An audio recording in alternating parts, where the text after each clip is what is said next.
This is the third video for Chapter 4. I'm starting on 4.14.1 lab seasons. I kind of started talking about it at the end of the last video. So this picks up from there. So I'm going to brute force through here and get all of these things set up with if-else's and nested and all kinds of crazy nonsense going on. But it's not really too bad. First I want to set a variable so that I have some kind of reply coming out. So I have reply equals, and it said if it didn't match with the month, any of the months or any of the days, then the reply would be equal invalid. Now note that if the string comes in and March is all lowercase or all uppercase, then you're going to find that what they put in wasn't actually a valid month. So you want to keep that in mind when you're programming. We have an uppercase and lowercase that we can check, but we're not right to that yet. We look at that when we look at strings a little bit later in more depth. So I first want an if, and I'm going to see if it's in March. And there's two places that it can happen in March. So the structure here is going to be a little bit larger than for some of the other months. So we have to check in March, June, September, and December. We have to check a little bit extra. So let's do the March. So we're going to check to see if the input month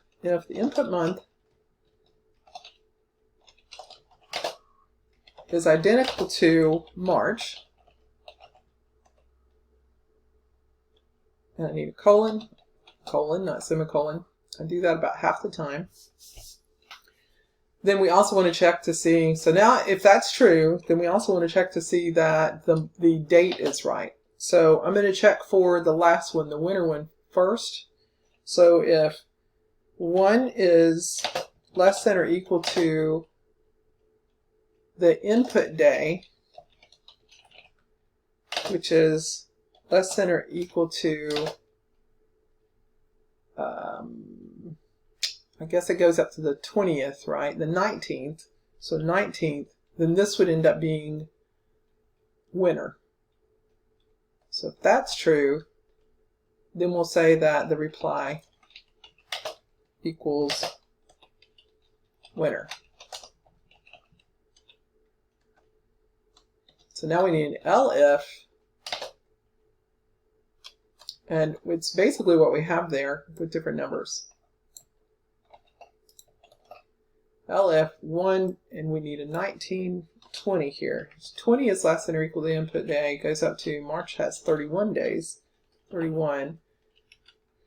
Then we're going to say that the reply is equal to spring.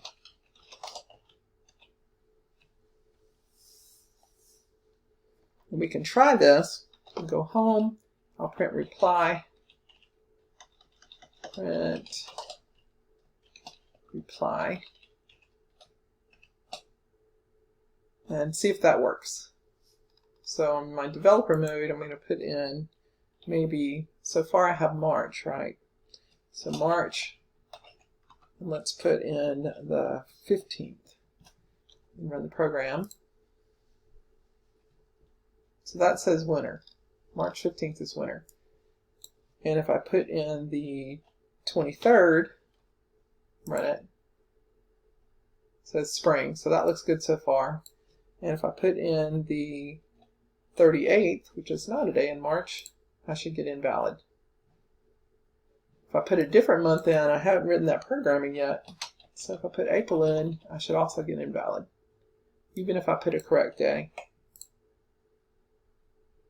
So in developer mode, you can see real quickly what the results could be just from little parts of your code. So going back up here, I'm going to put in just a little bit more and then I'll let you put in the rest. So before I print out, I'm going to put in more ifs.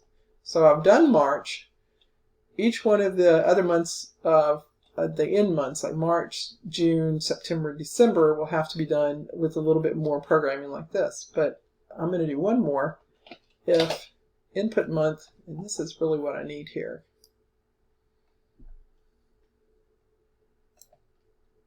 Let's actually copy the whole thing.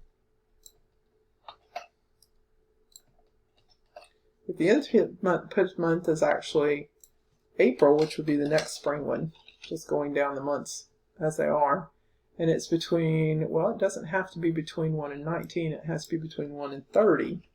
I don't need an elif on this one because there's only one thing that April can be, and that's spring. So that gives me 4. So now I'm able to test for spring.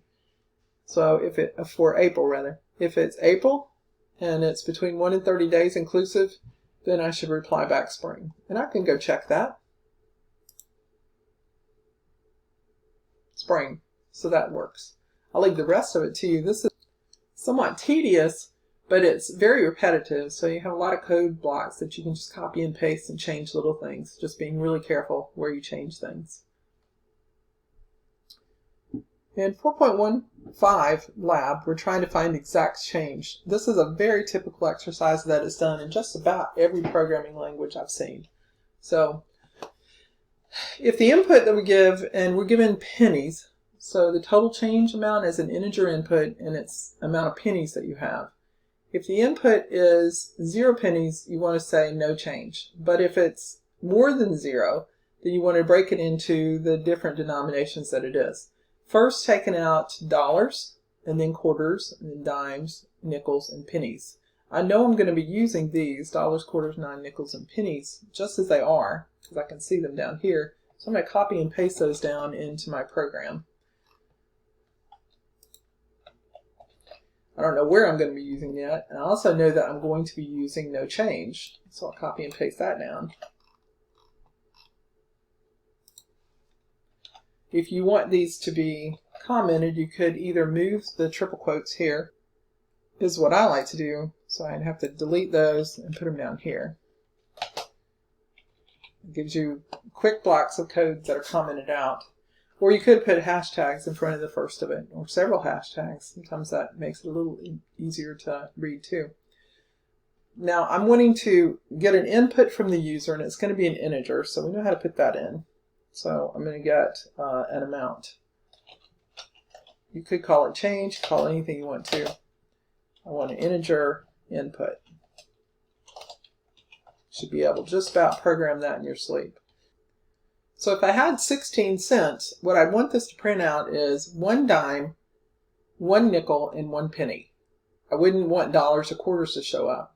So I need to actually have some dollar and quarter and dime and nickel penny amounts. So I'm probably need some kind of variable there. So let me actually put in dollars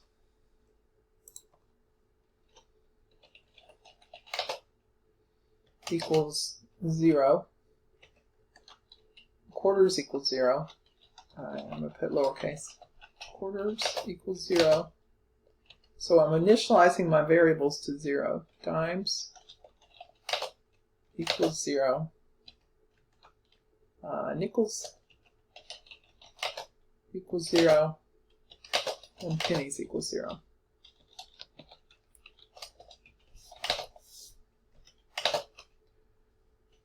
Alright, so I have all of my values initialized, and then on some print statements I'm going to be printing these out one at a time. So it looks like a bunch of ifs I'm putting in. So first I want to see if I have any dollars.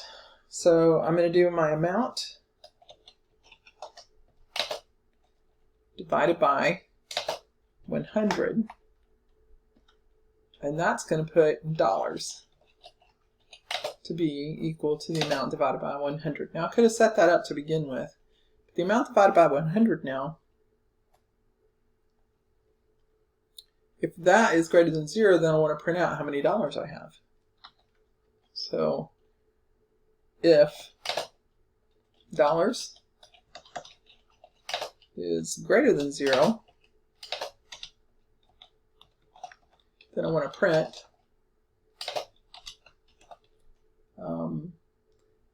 I guess dollars, comma, dollars. But I also noticed that I really don't want to do any of this unless the dollars, the amount, is greater than 0. So let me do an amount. So if amount is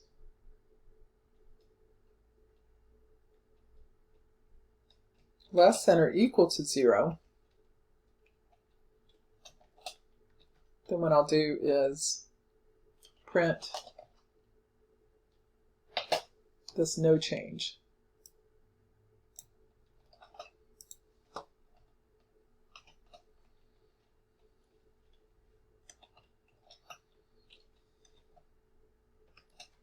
So I'm only going to do the rest of this if that amount is less than or equal, if that isn't less than or equal to 0. So basically I need an else. Here I'll do the rest of this. So I want all of this over 4. So an else, I'll do the rest. So I'll bump everything over 4 spaces. So far we have, if the amount is less than or equal to 0, we get no change, else we're going to print dollars. So if I run this, and I have 2341, when I ran it, I ended up with $23.41. So that means I need a little bit of adjustment. So it's a good thing to adjust when I'm in the middle. Developmental mode here lets you run a little bit at a time. It makes it a little easier to make some adjustments on just as you're. So I don't want actual division here, because that will give me decimal places, and I want whole numbers. So I want a divided, the double one. This gives me integer division. So if I try that one, I get $23, and that's what I'd be expecting, $23.41. To figure out the rest of the change, I pretty much have to go through the same code again. So instead of dollars here, doing the same code,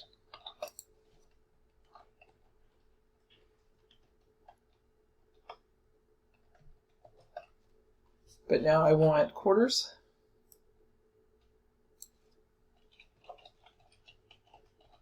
And I'll be divided by 25.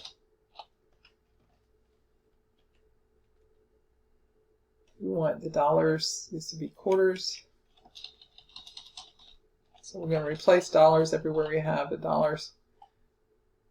And I can just copy that.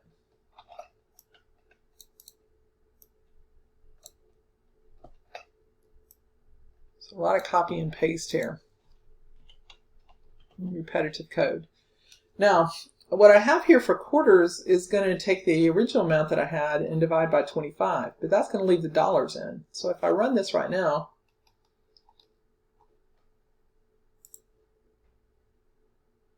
I end up with 93 quarters, and I want less than 4 quarters, because 4 quarters is $1. So this should never be a large number. So that means I'm going to have to put some code in to figure out the amount of quarters I actually have. So I'm going to take my amount, and I want what's left over. And anytime I say what's left over when I take out the dollars, that's a percent. So a percent equals what's left over. I want the amount, take it, and get what's left over when I take out the dollars.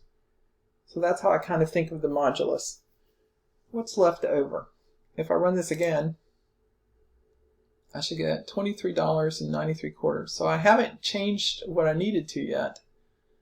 There's one more thing I needed to change. Actually, I put the line in the wrong place. So let's put this where it belongs. Control C, Control X, Control V. Let me take out this space here. So now the amount that's being done before I need to use it. So I put it in the wrong place. You probably noticed that when I was doing it. Now I get $23.25. So I kind of have an idea of what I'm doing, just having done the dollar part and the quarter part. So I'll let you finish this out. You should be able to pretty quickly finish this out. You do need to put in the code for what happens if there's no change. Well, actually, we already have that in, don't we? So let's try that and make sure it works. I'm going to put in 0 and see if it prints out no change. No change. So it looks like it works so far. You just have to put in the rest of the code. The interesting thing about the 4.16 lab is that's how we actually calculate our calendar years, how many days are in a year. So a year in the modern Gregorian calendar is 365 days with some exceptions. So the year must be divisible by 4 for a leap year to happen. Leap year is a year has 366 days and an extra February 29th. the requirements for a given leap year are this. The year must be divisible by 4 as a regular leap year. If the year is a century year, the year must be evenly divisible by 400 for it to be a leap year. So some example leap years are 1600, 1712, and 2016. So 1900 was not a leap year, is what they said here. But the year 2000 was.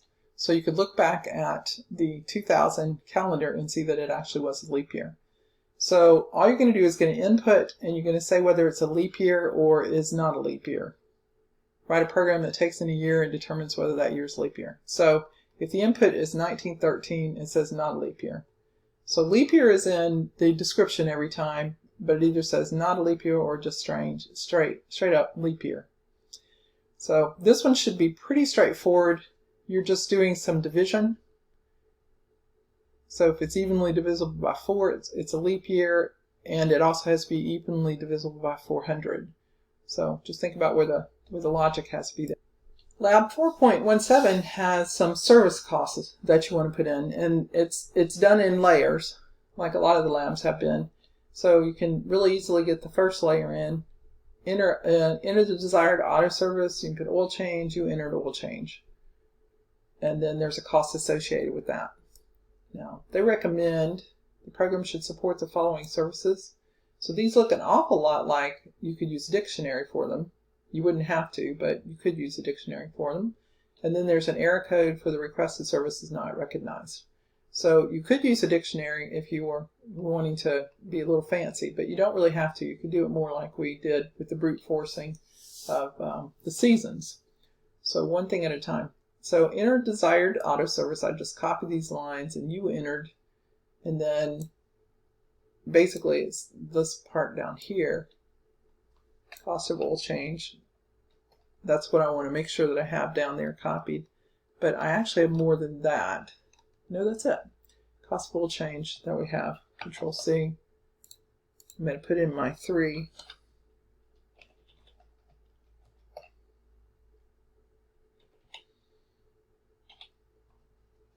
So I get a block of comments. 3 quotes gives me a block of comments. And then it also tells me that the oil change and all the way to the car wash what the dollar amounts are. So I might put that inside my comment too. So I get that in there, have all the information I need in order to go through the exercise. All right, and my error message should be this. Requested service is not recognized. So I have everything I'm going to need in order to get this done in a pretty quick time. So you're going to have them enter desired auto service, and there are only 3 things they're allowed to enter. So you can see there's an if. If it's oil change, the price is. If it's tire rotation, the price is. If it's car wash, the price is. So if you pseudocode, run down here thinking pseudocode, not actual code, but what are you actually saying when you're thinking about how you're going to do this? If you were looking at just a sheet of paper telling you what the cost of oil change, tire rotation, and car wash, what are you actually doing in your head? And what you're doing is, if it's oil change, I'm going to put the price of $35 down. The 4.18 lab just extends that automobile service. Now we're working at Davies Auto Shop, and gives a couple more things you can put in. You prompt the user for 2 services and give them a total.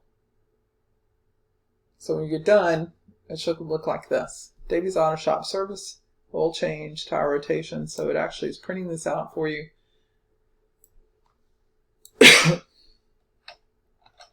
So you can get a good idea of what you're supposed to put in on the program here. I always start these by first putting in my comment with the triple and closing it out so that I don't have to keep scrolling up quite so much. Lots of if else here. There's 2 of them. Notice you're going to have a total, and no service would be that they didn't actually ask for a second service.